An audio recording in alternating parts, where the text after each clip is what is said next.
Gold, trusted gold buyers. మీరు తాకట్టు పెట్టిన బంగారాన్ని విడిపించి ఈ రోజు ఉన్న మార్కెట్ ధరకు కొనబడను. విజయ్ కెరీర్ సక్సెస్ అవ్వడానికి ప్రధానమైన కారణం మేనమామగా మీ అడుగు అని చెప్పుకోవచ్చు కదా. అది నేను కొంచెం కరెక్షన్ చేయాలి. పెళ్లి చూపులు సినిమా నేను చేసిందే. విజయ్ సక్సెస్లో నాది పెళ్లి చూపుల వరకే భాగ్యం. కానీ అంతకుముందుకే విజయ్ సక్సెస్ వచ్చింది.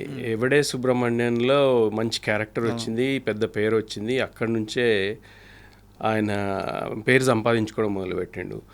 కానీ పెళ్లి చూపుల కంటే ముందు విజయ్ పడ్డ కష్టం చాలామందికి తెలియదు. అందరూ అనుకుంటారు పెళ్లి చూపులు మేనమామ తీసినందుకు సడన్గా పైకి వచ్చినాను. కానీ దాంతకంటే ముందు 10 years వాడు థియేటర్ చేసిండు. ఈ వినయవమ్మ గారి దగ్గర యాక్టింగ్ నేర్చుకొని రవీంద్ర భారతిలో ఇంగ్లీష్ ప్లేస్, అక్కడ యూకే బేస్డ్ ఒక ఇంగ్లీష్ ప్లే కంపెనీ వాళ్ళతో కొలాబరేట్ అయ్యి ఇక్కడ అలెగ్జాండర్ అట్లాంటి కొన్ని ప్లేస్ చేసిండు. అవన్నీ చాలా హార్డ్ వర్క్ చేసింది. So it was a gradual ప్రోగ్రెషనే వాడిది సక్సెస్లో.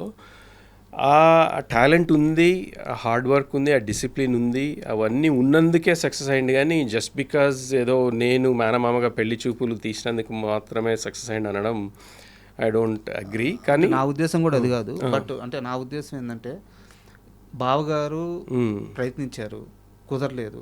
బట్ ఇప్పుడు ఒక మేనమామగా నేనున్నాను, రిస్క్ చేద్దాము నా అల్లుడు కోసం అని ఒక తొలి అడుగు అయితే తీసుకున్నారు. అదైతే తీసుకున్నాం తప్పకుండా. అంటే పెళ్లి చూపులు ప్రాజెక్ట్ తెచ్చింది కూడా విజయే. నాకు కూడా చిన్నప్పటి నుంచి సినిమాలు అంటే ఇష్టం. మా బావగారి దగ్గర నేను ఇండియాలో ఉన్నప్పుడు వారికి స్క్రిప్ట్ రైటింగ్ అని, స్క్రిప్ట్ ఫేర్ కాపీలు చేయడం, అప్పుడు దూరదర్శన్ అని ఉండేది.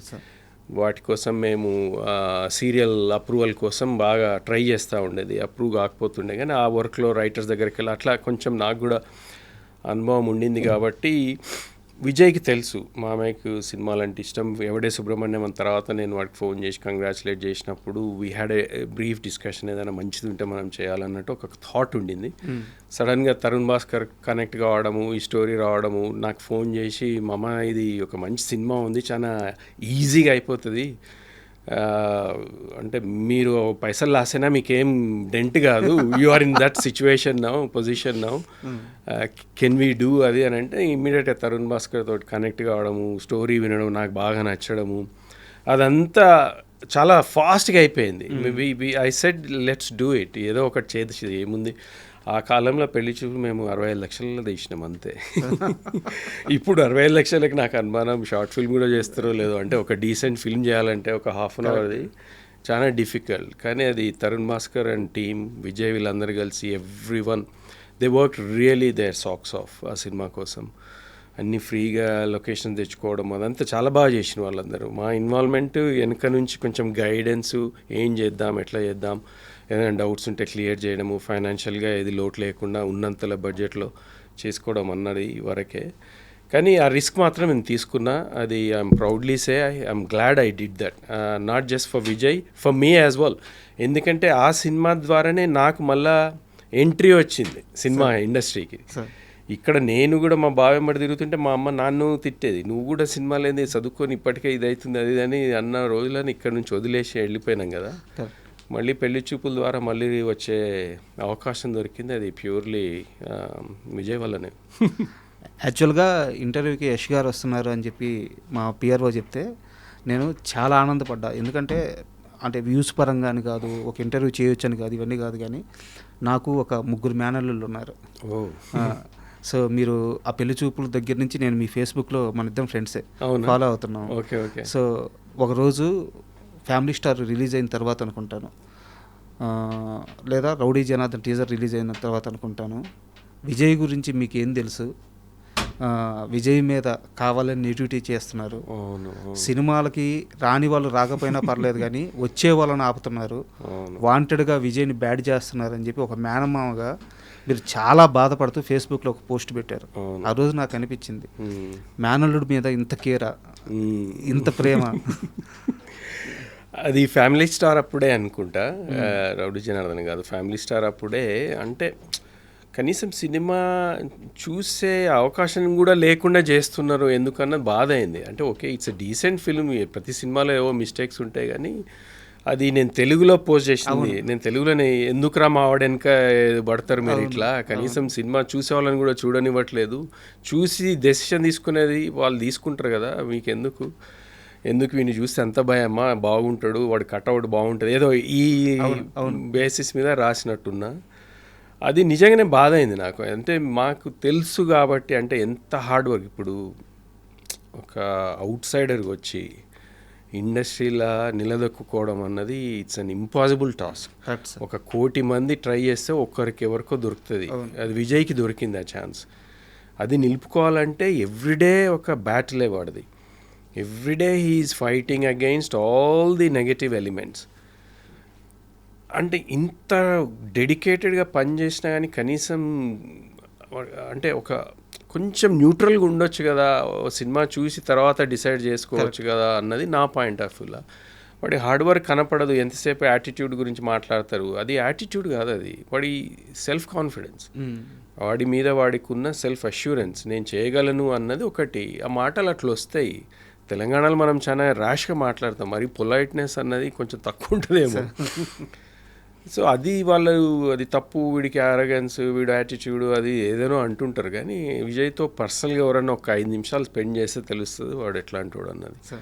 సో ఆ పాయింట్ ఆఫ్ వ్యూలో నాకు కొంచెం బాధ అయ్యి అది పోస్ట్ చేసిన. నన్ను చాలామంది తిట్టిండ్రు, అంటే మీకెందుకు, అసలు సినిమా బాగుంటే ఎవడైనా చూస్తారు కదా, సినిమా బాగాలేదు ఉట్టగానే ఎందుకు వస్తారు అని అట్లా కొంతమంది. కానీ నేను చూసినా కదా. బట్ ఆ సినిమాకి, అంటే ఇది సందర్భం కాదు, మాట వచ్చింది కాబట్టి చెప్తున్నాను, ఆ సినిమాకి ఫస్ట్ షో కాక ముందు నుంచే నెగిటివ్ స్టార్ట్ చేశారు, వాంటెడ్గా. అవును, అది ఇప్పుడు కాదు.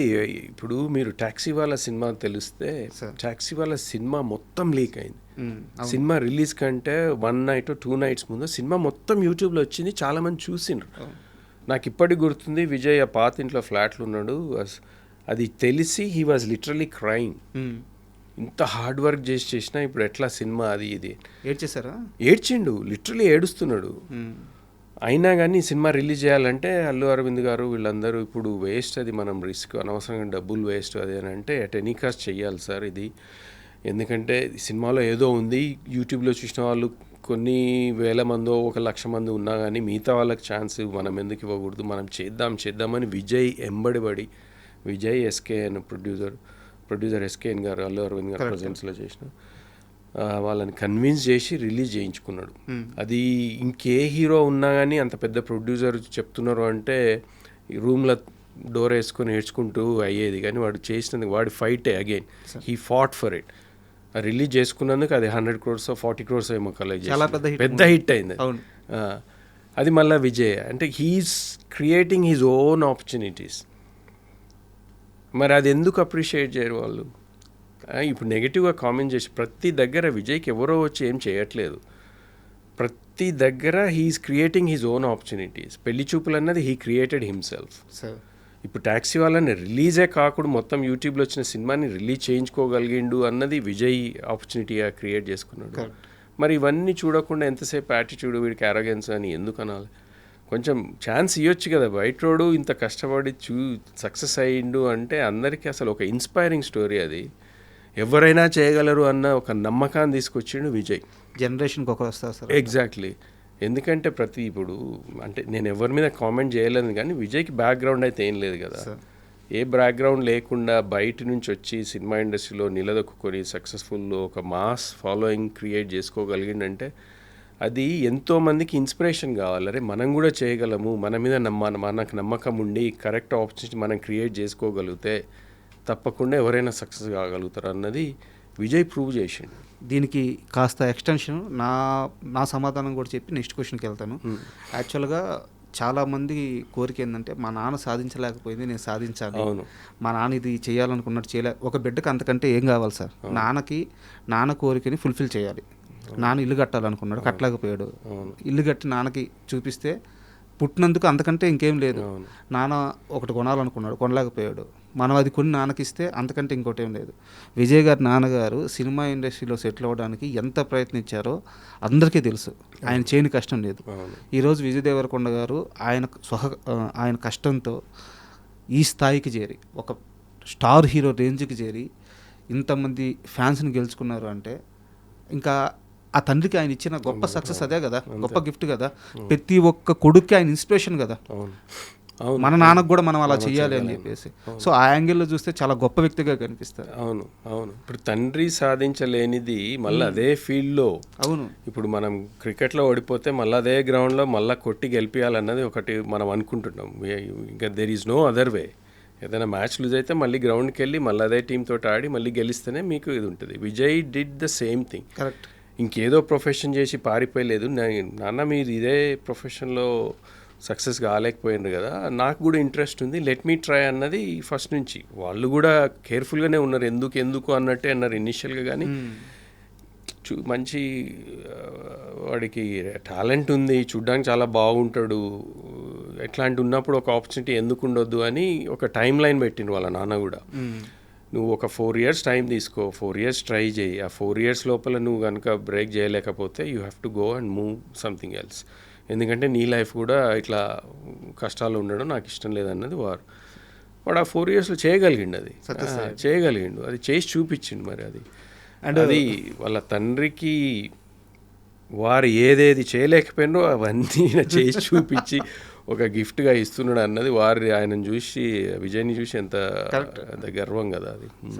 అండ్ మళ్ళీ పెళ్లి విషయానికి వస్తే సార్, ఇది మీరు కరెక్ట్గా చెప్పాలి. చాలా మందికి ఈ డౌట్ ఉంది. కాంట్రవర్షియల్ కాకుండా కాంట్రవర్షియల్ కాదు, చాలా మందికి డౌట్, అసలు వీళ్ళిద్దరి మధ్య ప్రేమ మొదలైంది ఎక్కడ? గీతా గోవిందమా, డియర్ కామ్రేడా? ఈ ప్రేమ మొదలైంది ఎక్కడ అన్నది ఎట్లా చెప్పాలి నాకు. వాళ్ళు అయితే అది షేర్ చేయలేదు, కానీ నాకు అనుమానం డియర్ కామ్రేడ్ తర్వాతనే. డియర్ కామ్రేడ్ నుంచే స్టార్ట్ అయింది. డియర్ కామ్రేడ్ నేనే చేసిన కదా, మైత్రి వాళ్ళతో కలిసే చేసినాం ఆ సినిమా. డియర్ కామ్రేడ్ నుంచే మొదలైందని నా అనుమానం. మేనల్ని గమనిస్తున్నారా మీరు? నేను చూస్తూనే ఉన్నా, కానీ అంటే విజయ్లో ఉన్నది ఒకటి ఏంటంటే ఎంతమంది చెప్పినా వినడు. వినడు కాదు, ఎంతమంది చెప్పినా వింటాడు, డెసిషన్ మాత్రం ఆయనదే. ఓకే. ఇప్పుడు ఎంతోమంది మళ్ళీ సినిమా వాళ్ళు ఇది ఇప్పుడు ఇంట్లో కూడా కాన్వర్జేషన్స్ అవుతుంటాయి కదా, అవన్నీ వింటాడు, కానీ వాడికి నచ్చిందే చేస్తాడు. ఇంకా ఊరికే వద్దు అని ఎవరైనా చేస్తే మాత్రం ఇరిటేట్ అవుతాడు. ఆ బౌండరీ అయితే క్రియేట్ చేసుకున్నాడు. ఎంత పెద్దోళ్ళు, తండ్రి అయినా తల్లి అయినా మేనమైనా ఇంకే పెద్ద చుట్టమైనా కానీ వీ ఆల్వేస్ హ్యావ్ వాడి ఆ బౌండరీ దాటి మేము కూడా వెళ్ళలేం. ఓకే. అంటే మాకు అధికారం కూడా లేకుండా అన్నంత అట్లుంటుంది ఆయన బిహేవియర్. అంటే దిస్ ఈజ్ ది ఎండ్, మీరందరూ చెప్పిండ్రు కదా, ఓకే లీవ్ మీ అలోన్, నా డెసిషన్ నేను తీసుకున్నా, నా లైఫ్ కదా, మంచో చెడో, if I regret, if I get success అయితే నాకే కదా క్రెడిట్, మీ అందరికి బాధలేదు కదా అన్నది వాడి ఫిలాసఫీ ఫస్ట్ నుంచి కూడా అంతే. He doesn't listen. అండ్